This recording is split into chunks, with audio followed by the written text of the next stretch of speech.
श्री सद्गुरु महाराज की जय। महर्षि साही स्वामी जी महाराज का प्रवचन। काम अछत सुख सपनेहु नहीं। संसार में किसी से मत मांगो, अगर मांगना ही है तो हृदय से मांगो। किससे? जो जानकी का सर्वस्व है, अर्थात परमात्मा से मांगो। वही हम सबका भी सर्वस्व है। उनसे मांगने पर तुम्हारी यह कामना जल जाएगी, जो कामना जबरदस्ती संसार को जला रही है। एक दानी शिरोमणि साचो, जोई जाच्यो सोई जाचक ताबस। फिर बहु नाच न नाच्यो। विनय पत्रिका। सच्चे दानियों में एकमात्र वही परमात्मा शिरोमणि है। उस परमात्मा से एक बार जिस किसी ने मांगा वह मांग रहित हो गया, फिर किसी के पास जाना नहीं पड़ा। उस परमात्मा के अलावा जितने हैं सब माया के अधीन हैं। यथा देव दनुज मुनि नाग मनुज सब, माया भी बस बिचारे।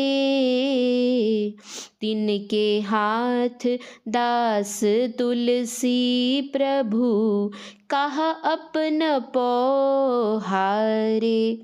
विनय पत्रिका।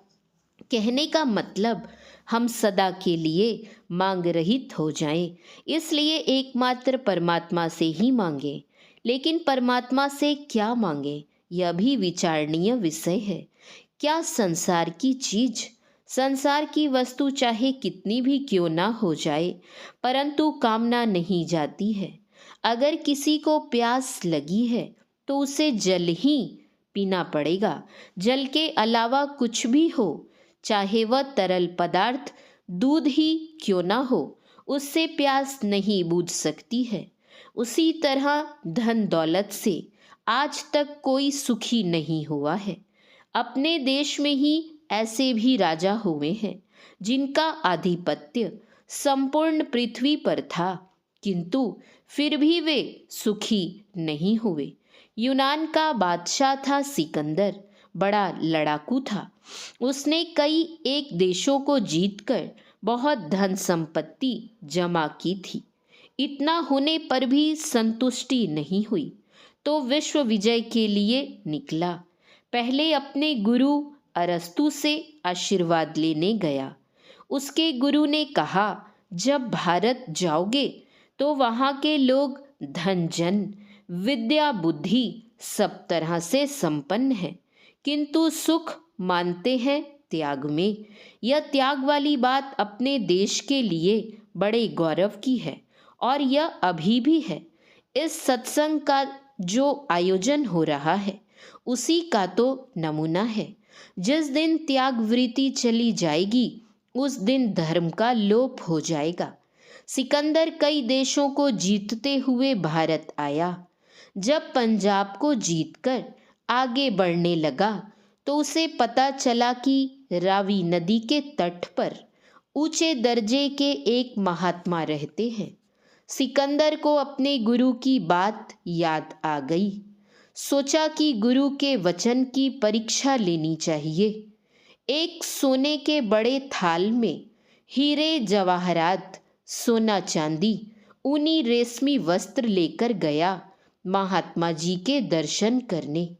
चरणों के पास थाल रखकर प्रणाम किया और हाथ जोड़कर बोला, महाराज जी, इन्हें स्वीकार किया जाए।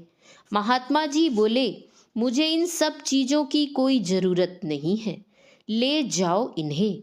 मुझे जब भूख लगती है तो जंगल से ताज़ा फल मिल जाता है, और प्यास लगने पर रावी माता का पवित्र जल मिल जाता है, जिसे पीकर मैं प्यास बुझा लेता हूँ। जब गर्मी लगती है तो झोपड़ी में चला जाता हूँ, और जब सर्दी लगती है तो गुदड़ी ओढ़ लेता हूँ। इन वस्तुओं की मुझे आवश्यकता नहीं है। पुनः बोले, बताओ तुम यहाँ किस लिए आए हो? सिकंदर ने कहा, महाराज, कुछ जिज्ञासा लेकर आया हूँ। महात्मा जी बोले, वह क्या? सिकंदर ने कहा, महाराज जी, मैंने बहुत से राज्य और किले दखल किए हैं। मेरे पास बहुत से हीरे जवाहरात, धन संपत्ति और हाथी घोड़े आदि हैं, लेकिन इतना सब कुछ होने के बाद भी मुझे शांति नहीं मिली है। महात्मा जी बोले, जिधर जाकर तुम्हें शांति मिलती उधर तो तुम गए ही नहीं। तुम तो आज तक उधर ही गए जिधर जाकर अशांति मिलती है। अब भी वही गलती कर रहे हो। सिकंदर ने पूछा, महाराज जी, तब मैं क्या करूं? महात्मा जी थोड़ी देर के लिए आंखें बंद करके बैठ गए। यह आंखें बंद करना क्या है? ऐसे तो कई लोग कहते हैं। यह सब ढोंग है, पाखंड है, बगुला भगत बनकर बैठा है, लेकिन ऐसी बात नहीं है। दरअसल आंखें बंद करना दो तरह से होता है। एक तो साधारण तरह से आंखें बंद की जाती हैं, जिसको सोना, निद्रा में जाना कहते हैं। परंतु संतों के बताए हुए ढंग से जो आंखें बंद करता है, उसमें बहुत बड़ा रहस्य छुपा होता है। यह हम लोगों की आंखों में जो दृष्टि शक्ति है, उससे मन का मेल है। जहाँ दृष्टि जाती है वहीं मन चला जाता है। दृष्टि अंदर है तो मन भी अंदर है। दृष्टि सिमट जाती है तो मन भी सिमट जाता है। शरीर और संसार से सिमटा हुआ मन किधर जाएगा? वह पिंड से ब्रह्मांड में ही जाता है।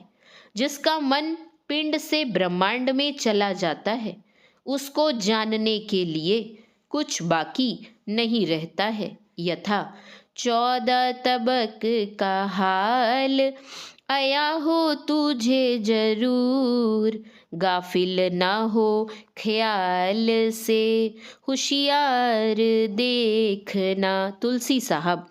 कुछ देर बाद महात्मा जी ने आंखें खोली। अब वे सिकंदर के जीवन की सारी घटनाओं को जान जाते हैं। कहते हैं, सिकंदर, आज तुम्हारी आयु 33 वर्ष पूरी हो गई। अब तुम्हारी आयु मात्र 120 दिन अर्थात 4 माह शेष है और तुम निकले हो विश्व विजय के लिए। किंतु विश्व विजय की बात अब तुम भूल ही जाओ। अब तो तुम लौटकर अपने घर भी नहीं जा सकोगे और न ही अपनी माता के दर्शन ही कर पाओगे। यह मौत वाली जो बात है, बड़ी विचित्र बात है। मौत को भूलकर ही लोग तमाम तरह के दुष्कर्म करते हैं, परंतु मौत के स्मरण से दुष्कर्म नहीं होता। श्री सद्गुरु महाराज की जय। यह प्रवचन पंजाब प्रांतीय संतमत सत्संग के चतुर्थ वार्षिक अधिवेशन के अवसर पर लाखवाली बस्ती अग्रवाल धर्मशाला, पात्रा मंडी, जिला पटियाला में दिनांक 12/8/1999 ईस्वी को अपराह्नकालीन सत्संग में हुआ था। महर्षि शाही स्वामी जी महाराज के प्रवचन का कुछ अंश पढ़ा गया है।